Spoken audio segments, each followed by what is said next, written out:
আজ এখানে আপনারা যারা উপস্থিত আছেন, আপনাদের নিশ্চয়ই মনে আছে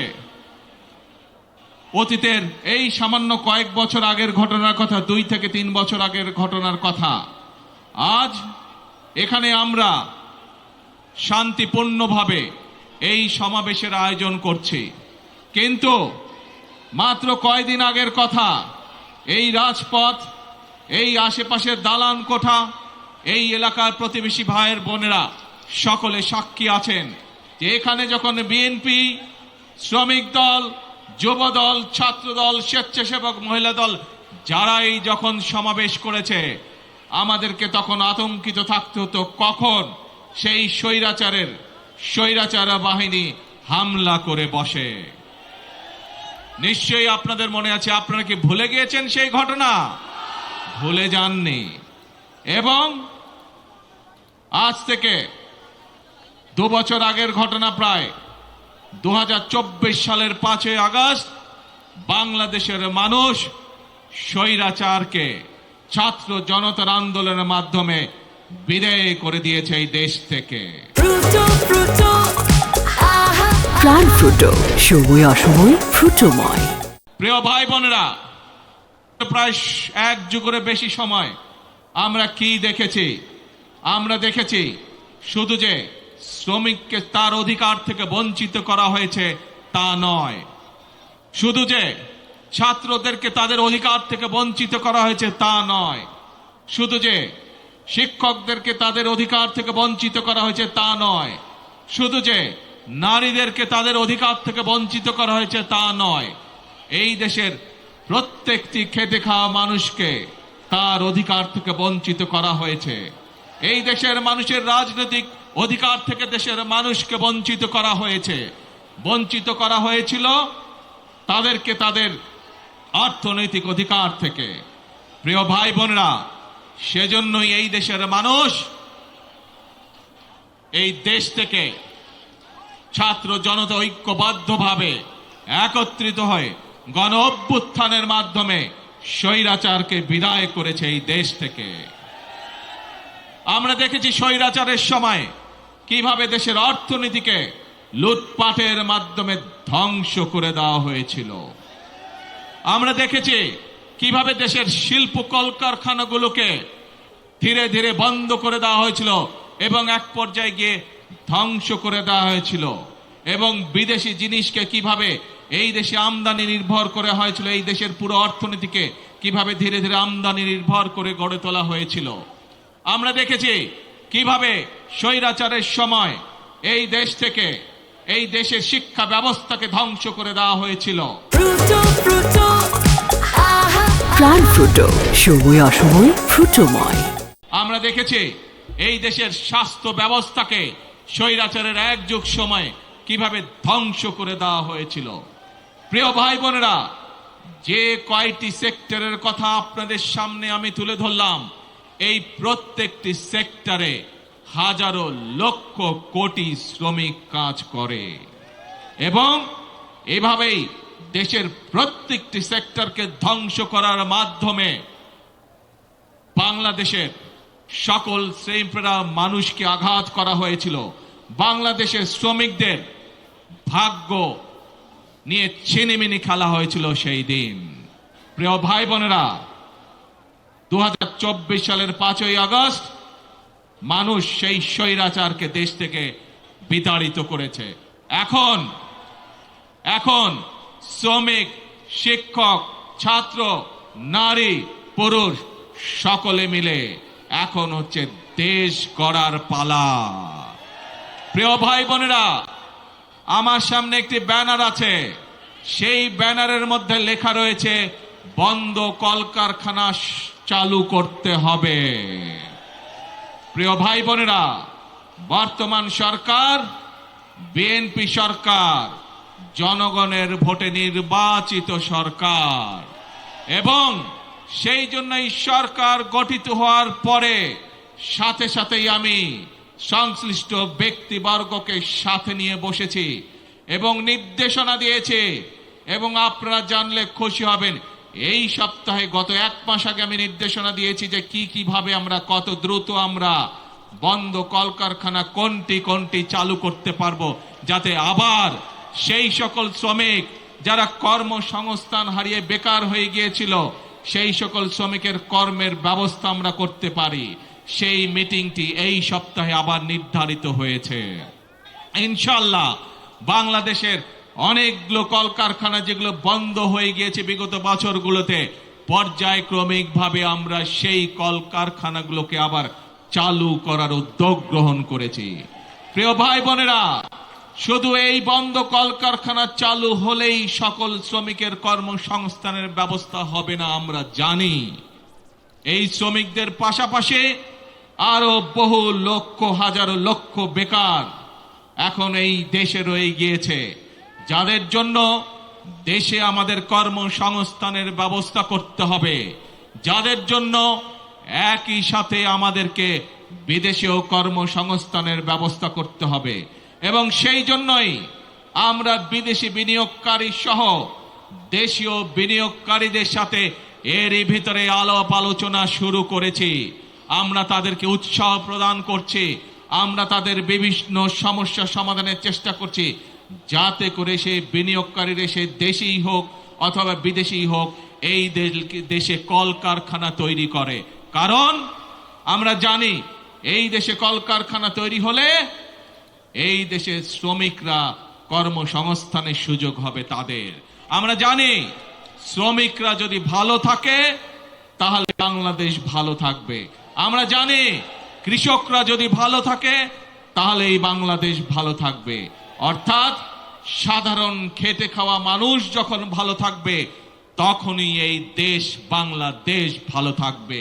এবং সেই জন্যই প্রিয় ভাই বোনেরা, আপনারা দেখেছেন, আমরা জানি, আমরা বিষয়টি সম্পর্কে ওয়াকিফাল আছি। এইখানে রাস্তা, ঢাকা শহরের বিভিন্ন রাস্তায় আপনারা দেখেছেন হকার ভাইরা ছিল, কিন্তু যানজট সহ সাধারণ মানুষের চলাফেরার অসুবিধার জন্য আমরা হকার ভাই, আমরা এটাও বুঝি তারাও মানুষ, তাদেরও পরিবার আছে, তাদেরকেও চলতে হবে, খেয়ে পড়ে তাদেরকেও বাঁচতে হবে। সেজন্যই আমি সংশ্লিষ্ট কর্তৃপক্ষকে সাথে সাথে নির্দেশনা দিয়েছি যে হকার উচ্ছেদ করলে শুধু হবে না, এই মানুষগুলো যাতে খেয়ে পড়ে বাঁচতে পারে, কর্মসংস্থান মানে ব্যবসা করতে পারে, তারও ব্যবস্থা করতে হবে। এবং আপনারা দেখেছেন এরই মধ্যে তার প্রক্রিয়া শুরু হয়েছে। আমরা জানি সকলকে হয়তো একসাথে আমরা ব্যবস্থা করে দিতে পারবো না, পর্যায়ক্রমিকভাবে আমরা ব্যবস্থা করব, কিন্তু ইনশাআল্লাহ আপনাদের নির্বাচিত সরকার অবশ্যই খেটে খাওয়া মানুষের কর্মসংস্থানের ব্যবস্থা করবে। এবং সে কারণেই আপনারা দেখেছেন গতকাল থেকে উত্তর মহানগরী এবং দক্ষিণ মহানগরীতে এই প্রক্রিয়া শুরু হয়ে গিয়েছে। আমরা পর্যায়ক্রমিকভাবে যারা হকার ভাই তাদেরকে তারা যাতে শান্তিতে ব্যবসা বাণিজ্য করতে হয়, কোন রকম বিশৃঙ্খলার মধ্যে যাতে তাদেরকে পড়তে না হয়, সেই জন্য বিভিন্ন জায়গা ঠিক করে তাদেরকে ধীরে ধীরে সেই জায়গায় আমরা পুনর্বাসনের চেষ্টা করছি। প্রাণ ফ্রুটো, সময় অসময় ফ্রুটোময়।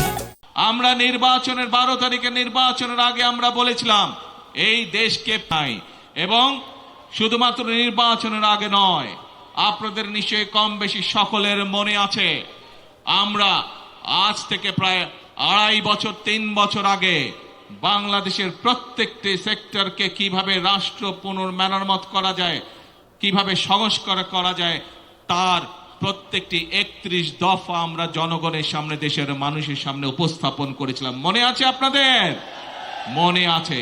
সেখানে আমরা কৃষকদের কথা বলেছি, সেখানে আমরা শ্রমিক ভাইদের কথা বলেছি, সেখানে আমরা ছাত্রদের কথা বলেছি, সেখানে আমরা নারীদের কথা বলেছি, আমরা প্রত্যেকটি শ্রেণী পেশা মানুষের কথা সেদিন আমরা সেখানে বলেছি। কারণ একটু আগেই যেই কথাটি আমি বলেছি যে এই দেশের শ্রমিক ভাইরা বাঁচলে এই দেশের মানুষ সব ভালো থাকবে, এই দেশের শ্রমিকরা বাঁচলে, কৃষকরা বাঁচলে এই দেশের মানুষ ভালো থাকবে।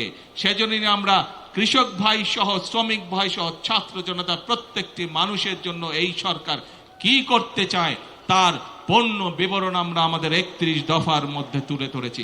এবং প্রিয় ভাই বোনেরা, আমরা সেজন্য নির্বাচনের আগে বলেছিলাম যে আমরা শ্রেণী পেশা যাদেরকে যেই প্রতিশ্রুতি আমরা দিয়েছি সেই প্রতিশ্রুতি অনুযায়ী আমরা সরকার গঠনে সক্ষম হলে কাজ শুরু করব। এবং আপনারা দেখেছেন আমরা দ্রুততার সাথে সরকার গঠন করার সাথে সাথে আমরা আমাদের প্রতিশ্রুতির কাজগুলো শুরু করেছি। প্রিয় ভাই বোনেরা, নারীদের জন্য যে ফ্যামিলি কার্ডের কথা আমরা বলেছি, এই ফ্যামিলি কার্ড আমার শ্রমিক ভাইয়ের যে স্ত্রীরা আছেন তারা পাবেন।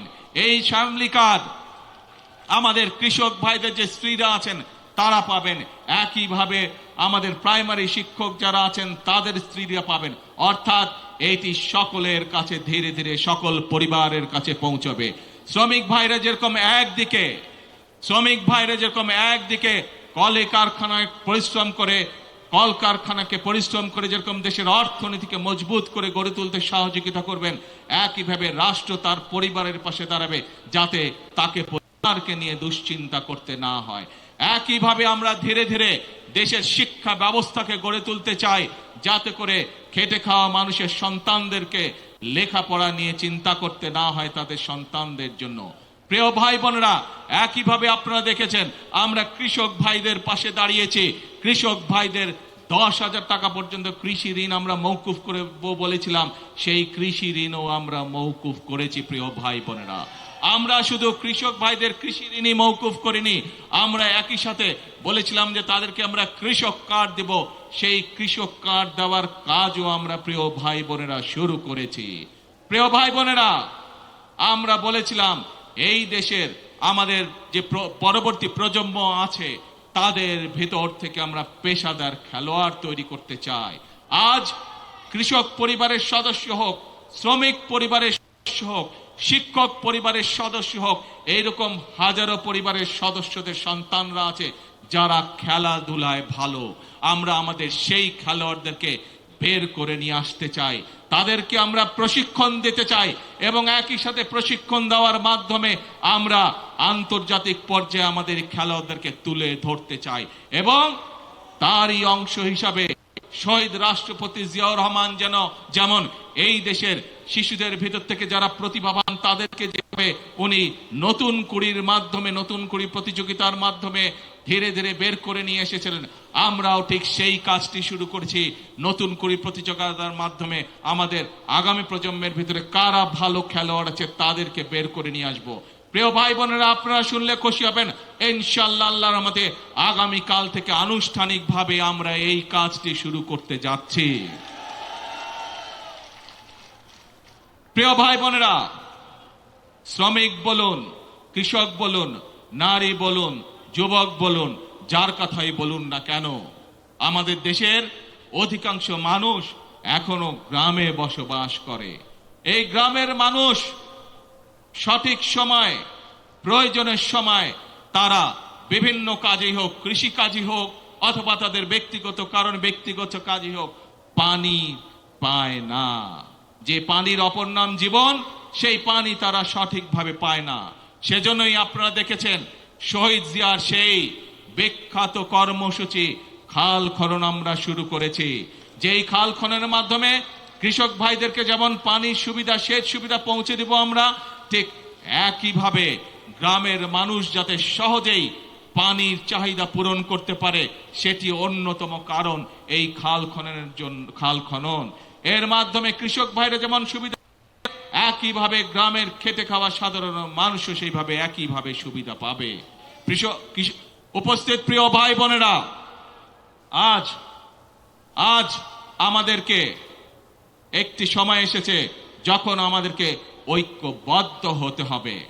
আজ যে কথাগুলো আপনাদের সামনে আমি তুলে ধরলাম, এই মোতাবেক যদি আমরা ধীরে ধীরে দেশকে এগিয়ে নিতে পারি, যদি আমরা এগিয়ে নিতে পারি, তাহলেই আমাদের পক্ষে সম্ভব কৃষক, শ্রমিক, ছাত্র, জনতা সকলের ভাগ্য পরিবর্তন।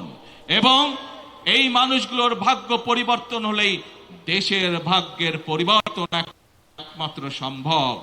প্রিয় ভাই বোনেরা,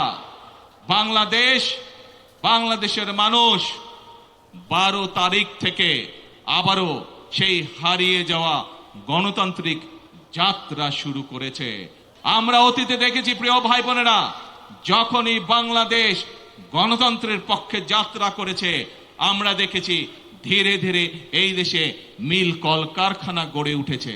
প্রিয় ভাই বোনেরা, আমরা দেখেছি অতীতে যখনই বাংলাদেশ গণতন্ত্রের পক্ষে যাত্রা শুরু করেছে তখনই বাংলাদেশের অর্থনীতি ধীরে ধীরে শক্তিশালী হওয়া ধরেছিল। প্রিয় ভাই বোনেরা, আমরা দেখেছি যখনই বাংলাদেশ গণতন্ত্রের পক্ষে যাত্রা শুরু করেছিল তখনই আমরা দেখেছি এই দেশের শিক্ষা ব্যবস্থাগুলোতে সুন্দরভাবে ধীরে ধীরে শিক্ষার পরিবেশ ফিরে এসেছে। প্রিয় ভাই বোনেরা, বাংলাদেশ যখনই গণতন্ত্রের পক্ষে যাত্রা শুরু করেছে, গণতন্ত্রের পথে যাত্রা শুরু করেছে, আমরা দেখেছি ধীরে ধীরে বাংলাদেশ দেশনেত্রী খালেদা জিয়ার নেতৃত্বে বিশ্ব দরবারে এমার্জিং টাইগারের খেতাবে ভূষিত হয়েছিল। কিন্তু প্রিয় ভাই বোনেরা, বাংলাদেশ যখনই গণতন্ত্রের পথে যাত্রা শুরু করে কিছু মহলের সেটি পছন্দ নয়, এবং সেই সকল মহল যারা চায় না বাংলাদেশের মানুষ তার ভাগ্য পরিবর্তনের জন্য পরিশ্রম শুরু করুক, যারা চায় না বাংলাদেশ পৃথিবীর সাথে পাল্লা দিয়ে সামনে এগিয়ে যাক, সেই মহল ষড়যন্ত্র শুরু করে অতীতের মতন।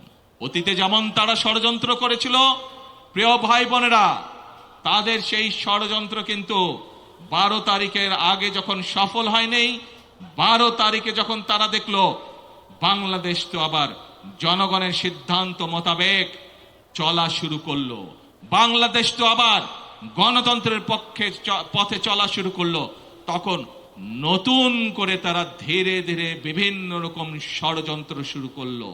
তারা চেষ্টা করছে এখন বিশ্ব দরবারে প্রথমে প্রাণ ফ্রুটো, সময় অসময় ফ্রুটোময়। এই সরকার জনগণ দ্বারা গঠিত সরকার। বিশ্ব দরবার দেখছে বর্তমান যে বাংলাদেশ পরিচালিত হচ্ছে যেই সরকার দ্বারা, যেই সংসদ দ্বারা, এই সংসদ এই সরকার জনগণের দ্বারা গঠিত সংসদ, জনগণের দ্বারা গঠিত সরকার। সেজন্যই বিশ্ব দরবার তাদের কথায় কর্ণপাত করছে না, বরং বিশ্ব দরবার জনগণের যে নির্বাচিত প্রতিনিধি, জনগণের যে নির্বাচিত সরকার, তাদের সাথে কথা বলছে কিভাবে তারা এই দেশে বিনিয়োগ করবে, কিভাবে তারা এই দেশে শ্রমিকদের ভাগ্য পরিবর্তনে সহায়তা করবে, কিভাবে তারা এই দেশের মানুষের ভাগ্য পরিবর্তনে সাহায্য করবে। প্রিয় ভাই বোনেরা, আমাদেরকে বিশ্ব দরবারের এই সুযোগ গ্রহণ করতে হবে, দেশের স্বার্থে, এই দেশের মানুষের স্বার্থে, সর্বোপরি এই দেশের শ্রমিক ভাইদের স্বার্থে। সেজন্যই আজকে আমাদেরকে চোখ কান সব খোলা রাখতে হবে।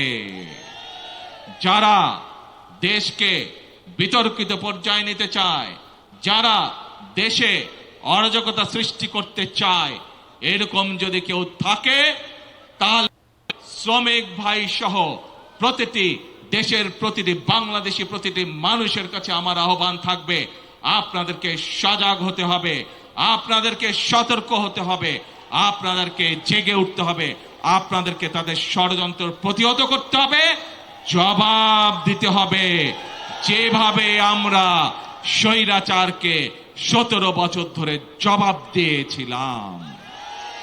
প্রিয় ভাই বোনেরা, কথা একটাই, কাজ একটাই, সেটি হচ্ছে দেশ গড়া। এবং সেই জন্যই শ্রমিকরা কেউ কারখানায় কাজ করেন, কেউ ইমারত নির্মাণ করেন, কেউ জুট মিলে কাজ করেন, কেউ পোশাক শিল্পে কাজ করেন। আজ এই সকল শ্রমিক, কেউ হয়তো রেস্টুরেন্টে কাজ করেন, কেউ হয়তো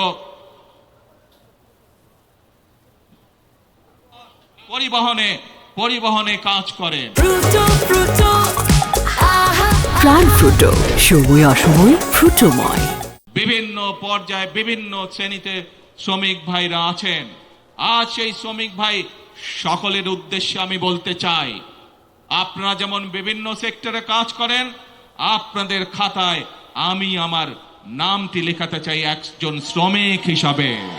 কারণ আপনি যেরকম ইমারত শ্রমিক হিসাবে এই ইমারতটি গড়ে তুলছেন, এই দালানটি গড়ে তুলছেন, আপনি একজন পাট শ্রমিক হিসাবে পাট কলের উৎপাদন যেমন বৃদ্ধি করছেন, আপনি একজন পোশাক শিল্প শ্রমিক হিসাবে পোশাক শিল্পের উৎপাদন বৃদ্ধি করছেন, ঠিক একইভাবে আপনার খাতায় নাম লিখিয়ে আমিও দেশ গড়ার কাজে নিয়োজিত করতে চাই নিজেকে। সেই জন্য আমি মনে করি এবং একই সাথে আমি মন্ত্রী পরিষদের সকল সদস্যের নাম শ্রমিক হিসাবে অন্তর্ভুক্ত করতে চাই। কারণ আপনারা যেমন এক একটি জিনিস গড়ে তুলছেন, আমরা আপনাদের পাশে থেকে দেশ গড়ার কাজে হাত দিতে চাই, দেশকে গড়তে চাই।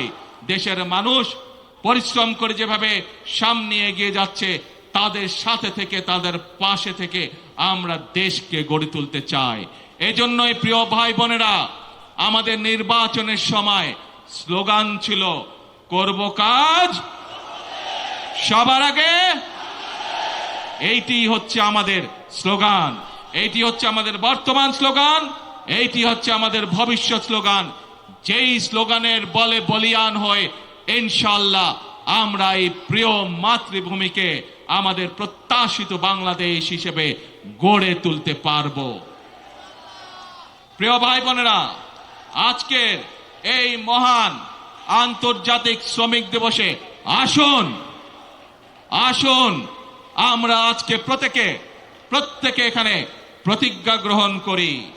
আমরা আজকে এখানে প্রত্যেকে শপথ গ্রহণ করি যে যেই বাংলাদেশের প্রত্যাশা প্রত্যেকটি নারী পুরুষ প্রত্যেকটি মানুষের মনে রয়েছে, সেই প্রত্যাশিত বাংলাদেশ গড়ে তোলার জন্য আসুন আমরা প্রত্যেকে এক একজন শ্রমিক হিসাবে, দেশ গড়ার শ্রমিক হিসাবে আমরা নিজেদেরকে প্রস্তুত করব। আমরা প্রত্যেকে এক একজন দেশ গড়ার শ্রমিক হিসাবে আমাদের জীবনের বাকি দিনগুলোকে আমরা অতিবাহিত করব।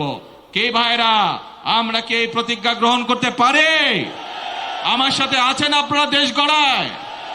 দেশ গড়ার শ্রমিক হিসাবে কি আপনারা নাম লেখাতে রাজি আছেন? আলহামদুলিল্লাহ। প্রিয় ভাই বোনেরা, মনে রাখতে হবে শহীদ রাষ্ট্রপতি জিয়াউর রহমানের সেই একটি কথা, প্রথম বাংলাদেশ আমার, শেষ বাংলাদেশ। জীবন বাংলাদেশ আমার, মরণ বাংলাদেশ। আসুন এই বাংলাদেশই আমাদের প্রথম ঠিকানা, এই বাংলাদেশই আমাদের শেষ ঠিকানা। এটিই হোক আমাদের প্রথম এবং শেষ ঠিকানা। আজ আবারও দেশ গড়ার প্রত্যয় ব্যক্ত করে, দেশ গড়ার শপথ ব্যক্ত করে আমি আমার বক্তব্য শেষ করছি। বক্তব্য শেষ করার আগে আমি কতগুলো মানুষকে যদি শ্রদ্ধা না জানাই, ধন্যবাদ না জানাই, সেটি হবে অন্যায়। প্রিয় ভাই বোনেরা, আমার বক্তব্যের মধ্যেই আমি বলেছি এই রাজপথ এবং এই বিল্ডিং এ বসবাসকারী যে সকল প্রতিবেশী আছেন, বিগত স্বৈরাচার বিরোধী এক যুগেরও বেশি সময় যে আন্দোলন সংগঠিত হয়েছে, বিভিন্ন সময় আমরা এই রাস্তার উপরে চেষ্টা করেছি আমাদের কথাগুলো জনগণের সামনে তুলে ধরতে, এবং আমরা সেই সময় দেখেছি কিভাবে সেই স্বৈরাচারী বাহিনী আমাদের নেতাকর্মীদের উপরে অত্যাচার করেছে, নির্যাতন করেছে, গুলিগলাজ করেছে, কিভাবে আমাদের এই পল্টন অফিসে তারা কিভাবে হামলা করেছিল, কিভাবে গুলিবর্ষণ করেছিল। আমাদের সেই আন্দোলনের সময় আমাদের বহু নেতাকর্মীকে এই প্রতিবেশীরা সেদিন বিভিন্নভাবে সহযোগিতা করেছেন, সাহায্য করেছেন। আমাদের এই আন্দোলনের সময় যে সকল এখানে অত্যাচার নির্যাতন হয়েছিল, তার ফলে এই মানুষগুলো অনেক কষ্ট ভোগ করেছিলেন।